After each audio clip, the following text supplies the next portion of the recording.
Hello dear champions. Trending question ये है, बच्चे लगातार ये पूछ रहे हैं कि सर आईपीमेट इंदौर 2026 के मॉक टेस्ट लगातार अटेम्प्ट कर रहे हैं बट स्टिल अच्छा स्कोर लाने में बहुत प्रॉब्लम हो रही है। तो कुछ अपना गाइडेंस दे दीजिए, कुछ टिप्स बता दीजिए, कुछ ऐसी चीज़ें बता दीजिए जिससे स्कोर इम्प्रूव हो जाए, हम 180 प्लस या 200 प्लस मार्क्स स्कोर करना सीख जाएं। So here is the plan for all of you, right. एक बार अच्छे से प्लान को समझ लो, अपना एक पर्सनल प्लान बनाओ, उसे एग्जीक्यूट करो। कुछ गलतियां होंगी, उससे जो भी लर्निंग्स रिकॉर्ड कर सकते हो उन्हें रिकॉर्ड करो, फिर प्लान को अपने इम्प्रूव करो and continuously do the same thing again and again and again.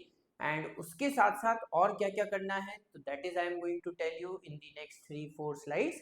और यस राइट, वीडियो जो है वो 8 to 10 मिनट्स का होने वाला है। एक बार ध्यान से शुरू से आखिरी तक पूरा वीडियो देख लो, आई एम श्योर आपके स्कोर को इम्प्रूव करने में आपको बहुत हेल्प मिल जाएगी। तो yes, this is the overall score improvement thing, right. मेरे ख्याल से हम सभी लोग कहीं ना कहीं इस चीज को बहुत ज्यादा सीरियसली नहीं लेते हैं, राइट। हम लोग बस पढ़ाई करते जाते हैं, टेस्टिंग पे बहुत ज्यादा फोकस नहीं करते। तो आई विल सजेस्ट कि बहुत सारे टॉपिक टेस्ट और बहुत सारे सेक्शनल टेस्ट और बहुत सारे फुल लेंथ मॉक टेस्ट देना है हमें, राइट। बट ऐसे नहीं कि एक ही वीक में या एक ही मंथ में, बट यस एग्जाम से पहले we should have like an ample experience of like appearing in the topic test, sectional test and mock test। तो उसके लिए अपना वीकली बेसिस पर एक प्लान बनाओ। हर वीक में ये इंश्योर करो कि कम से कम 2 टेस्ट क्यूए के जरूर दोगे। क्यूए एसए के 2 टॉपिक टेस्ट जरूर होने चाहिए, क्यूए एमसीक्यू के 2 टॉपिक टेस्ट जरूर होने चाहिए, वीआरसी के 2 टॉपिक टेस्ट जरूर होने चाहिए हर वीक में, सेक्शनल टेस्ट कम से कम एक हर सेक्शन का। और इन दी सेम वे फिर अगर हम आगे बढ़ते हैं तो फिर फुल लेंथ मॉक टेस्ट जो है वो अगेन एवरी वीकेंड पे या हर 7 डेज में एक बार जरूर होना चाहिए। So that is like the first thing that you have to ensure कि कंटिन्यूअसली अपनी स्किल्स को टेस्ट करते रहें।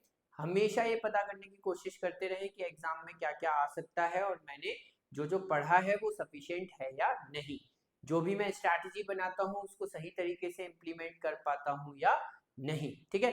टेस्ट रिजल्ट्स जो भी आपको बताएंगे that will be the best way to understand your skill set, right. बहुत ज्यादा परसेप्शन पे मत जाओ, डेटा के ऊपर रिलाय करो। सामने जो नंबर्स हैं वो बहुत सही बोलते हैं।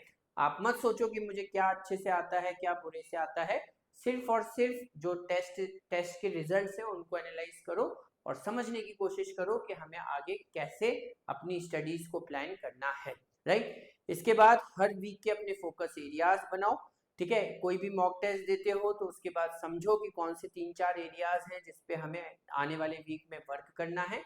फोकस एरियाज मैथ्स में भी और इंग्लिश में भी अच्छी तरीके से समझना सीख जाओ, तो आई एम श्योर कि उसके ऊपर वर्क करते रहोगे तो एवरी वीक आपका जो मॉक टेस्ट का स्कोर है वो लगातार बढ़ता रहेगा, ठीक है। उसके बाद फिर अगर हम सेक्शन बाय सेक्शन बात करें तो क्वांटिटेटिव एप्टीट्यूड का जो शॉर्ट आंसर सेक्शन होता है, ऐसे सेक्शन होता है, उसमें एक बात तो हमेशा याद रखनी है कि नेगेटिव मार्किंग नहीं है, तो डरो मत क्वेश्चन से, राइट। इनफैक्ट अगर ऐसा लग रहा है कि मेरा आंसर सही नहीं होगा तो भी आंसर तो जरूर लिख कर आना है, जरूर मार्क करके आना है, क्योंकि नेगेटिव मार्किंग नहीं है।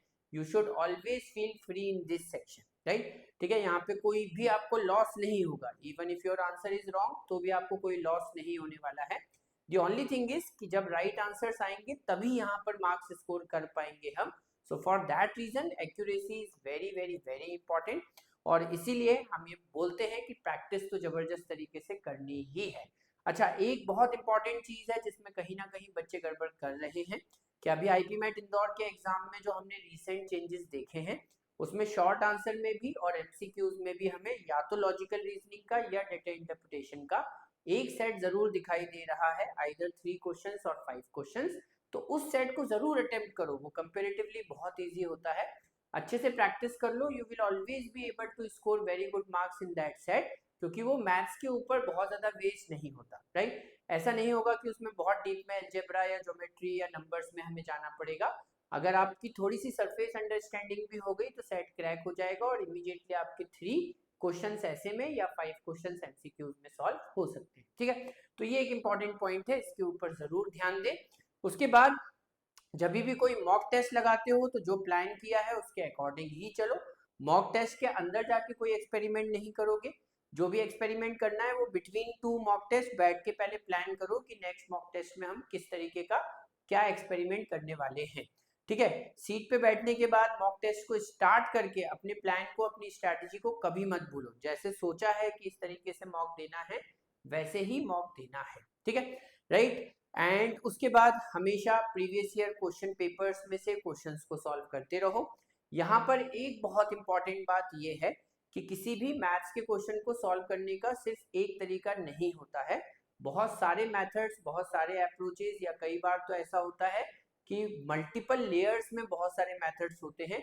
तो सब कुछ जानने की कोशिश करो, try to solve the questions, the same question in 3-4 different methods, right. तब आपको समझ में आएगा कि इसको एग्जाम में सॉल्व करने के लिए हमारे पास कौन से बेटर और मोर एफिशिएंट मेथड्स हो सकते हैं। ठीक है, discuss it with your mentors, with your teachers. तो बहुत ज्यादा डिस्कशन का माहौल बनाओ, राइट। कोई किसी भी क्वेश्चन को सॉल्व करने में अगर बहुत टाइम लग रहा है तो एक बार अपने टीचर्स के साथ, मेंटर्स के साथ जरूर डिस्कस करो कि सर इसकी कोई बेटर मेथड हो सकती है क्या, क्या हम इसमें टाइम रिड्यूस कर सकते हैं। कॉम्पिटिटिव एग्जाम्स में टाइम ही मनी है, ऑलवेज रिमेंबर। ठीक है, और उसके बाद फिर अपने आप को मंथली टारगेट्स देना बहुत जरूरी है। लेट से अगर मेरा शॉर्ट आंसर में अभी स्कोर आ रहा है 20 मार्क्स, तो मेरा इस मंथ का टारगेट होना चाहिए दिसंबर के एंड तक मैं उसे 24 पे ले जाने की कोशिश करूं। फिर जनवरी में मेरा मार्क्स का टारगेट होना चाहिए 28। तो करीब 4, 5, 6, 7 मार्क्स जो है वो बढ़ाकर अपने आप को टारगेट देते जाओ, and then you just try to achieve that target, right. तो धीरे धीरे ग्रेजुअली बढ़ोगे, अपने टारगेट को अचीव करने की कोशिश करते रहोगे, तो you will continue to become a better problem solver, है ना। So that is the strategy for QA ऐसे सेक्शन। क्यूए एमसीक्यू सेक्शन में अगर आप जानना चाहते हो तो then just read out these 5 points very very very carefully.